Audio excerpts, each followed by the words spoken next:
Assalamualaikum warahmatullahi wabarakatuh. Hai adik-adik semuanya, bagaimana kabarnya hari ini? Semoga kita semuanya masih dalam keadaan sehat walafiat ya. Sebelum masuk ke video pembelajarannya, marilah kita berdoa bersama-sama. Bismillahirrahmanirrahim. Nah adik-adik, dalam video pembelajaran kali ini, kita akan belajar tentang pesan surat An-Nasr. Semoga dengan kalian menonton video ini, kalian bisa memahami pesan surat An-Nasr dengan baik dan benar. Baik, kita langsung masuk saja ke video pembelajarannya ya.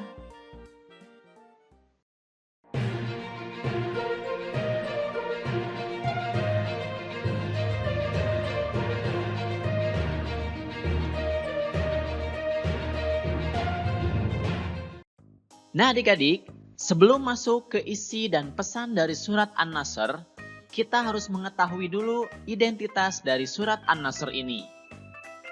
Nama surat An-Nasr diambil dari kata yang terdapat pada ayat pertama surat An-Nasr. Surat An-Nasr artinya adalah pertolongan. Urutan dalam Al-Quran yaitu urutan nomor 110. Kemudian jumlah ayatnya ada 3 ayat. Dan surat An-Nasr ini tergolong surat Madaniyah karena diturunkan setelah Nabi hijrah dari Mekah ke Madinah.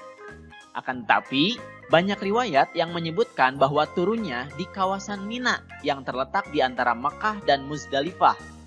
Sehingga ada juga yang menyebutkan bahwa surat An-Nasr ini turunnya di Mekah meskipun tergolong surat Madaniyah. Oke, kita akan masuk dulu ke arti dari surat An-Nasr. Bismillahirrahmanirrahim. Apabila telah datang pertolongan Allah dan kemenangan, dan kamu lihat manusia masuk agama Allah dengan berbondong-bondong, maka bertasbihlah dengan memuji Tuhanmu dan mohonlah ampun kepadanya. Sesungguhnya Dia adalah Maha Penerima Taubat. Quran Surat An-Nasr ayat 1-3. Nah adik-adik, dari arti terjemah surat An-Nasr tadi, kita bisa mengetahui beberapa isi pokok. Yang pertama, pertolongan Allah Subhanahu wa Ta'ala akan datang dan Islam akan mendapatkan kejayaan. Kemudian yang selanjutnya, perintah Allah kepada orang beriman agar bertasbih, memujinya, dan minta ampun kepadanya dikala terjadi peristiwa yang menggembirakan. Bagaimana penjelasannya? Mari kita simak penjelasan berikut. Pada zaman Nabi Muhammad SAW berdakwah, Nabi banyak menghadapi perlawanan. Para pengikut Nabi ada yang diusir, difitnah, sampai diperangi dan dibunuh. Sebenarnya jumlah orang kafir lebih banyak dibanding orang-orang yang sudah beriman. Namun, meskipun berjumlah lebih sedikit, pengikut Nabi tetap berusaha tegar. Nabi menenangkan hati pengikutnya bahwa Allah Subhanahu wa Ta'ala akan menurunkan pertolongan kepada orang-orang mukmin. Karenanya, tak ada satupun orang mukmin yang gentar menghadapi perlawanan, tekanan, atau intimidasi orang-orang kafir. Setiap menjalankan sholat, Nabi Muhammad SAW dan para pengikutnya selalu berdoa kepada Allah Subhanahu wa Ta'ala. Semoga Allah Subhanahu wa Ta'ala selalu menolong mereka dalam berdakwah. Terbuktilah dalam beberapa peristiwa ketika Rasulullah SAW sudah terdesak diperangi, walaupun jumlah mereka sedikit, kemenangan tetap berpihak kepada orang mukmin. Contohnya peristiwa Perang Badar. Jumlah tentara Rasulullah SAW hanya 1.000 orang. Sedangkan tentara kafir Quraisy jumlahnya 3.000 orang. Pada saat perang berkecamuk, Allah Subhanahu wa Ta'ala menurunkan bala tentara berupa malaikat yang tidak diketahui orang kafir. Sehingga pengikut Rasulullah SAW memperoleh kemenangan gemilang.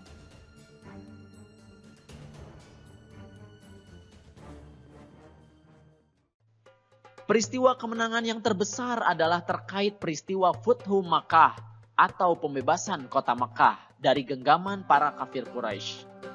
Menurut Syekh Nawawi Al-Bantani, kata Al-Fath pada ayat pertama tersebut menandakan peristiwa pembukaan atau pembebasan kota Makkah ini. Peristiwa tersebut merupakan peristiwa yang penting dan memiliki dampak besar bagi kejayaan Islam. Karena banyak orang-orang berbondong-bondong untuk masuk Islam sebagaimana tertera dalam ayat kedua surat tersebut. Nah adik-adik, ada dua hal yang dicatat surat An-Nasr ini saat setelah pertolongan Allah turun dan orang mukmin memperoleh kemenangan. Pertama, orang-orang berbondong-bondong masuk Islam karena Allah Subhanahu wa taala memberikan hidayah kepada mereka. Masuk Islamnya orang-orang musyrik Makkah juga didorong oleh sikap Nabi Muhammad SAW dan kaum muslimin yang bersikap saling menghargai dan cinta damai. Kemudian yang kedua, orang-orang mukmin membaca tasbih karena kebesaran Allah Subhanahu wa taala itu dan meminta ampunan kepada Allah Subhanahu wa taala sebagai perasaan rendah hati. Membaca tasbih ini adalah perintah Allah Subhanahu wa taala kepada orang mukmin setelah terjadi kemenangan. Mengapa? Karena biasanya kemenangan itu selalu disangka adalah hasil kerja mereka dan biasanya mereka lalu bersikap sombong. Padahal kemenangan itu datangnya dari pertolongan Allah Subhanahu wa taala, bukan semata-mata itu dari jasa para pejuang. Nah adik-adik, kalian tentu pernah meraih suatu kemenangan setelah kalian berusaha, bukan?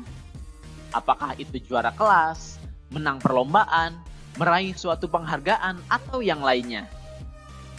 Setelah memahami isi surat An-Nasr ini, setidaknya ada dua pesan yang dapat kita ambil.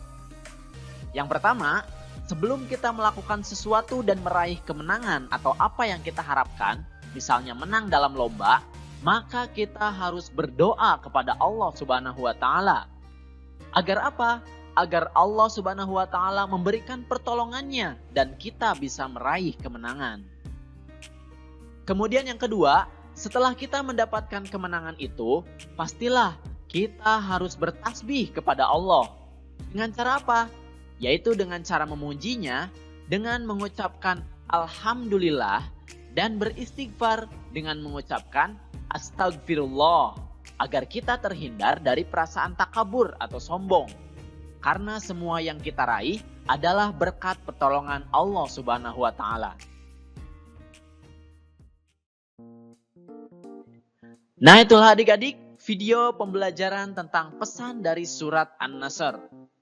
Semoga kita bisa memahami isi pesan dari surat An-Nasr ini dan menunjukkannya dalam kehidupan sehari-hari, terutama untuk berdoa dan juga bertasbih setelah meraih kemenangan.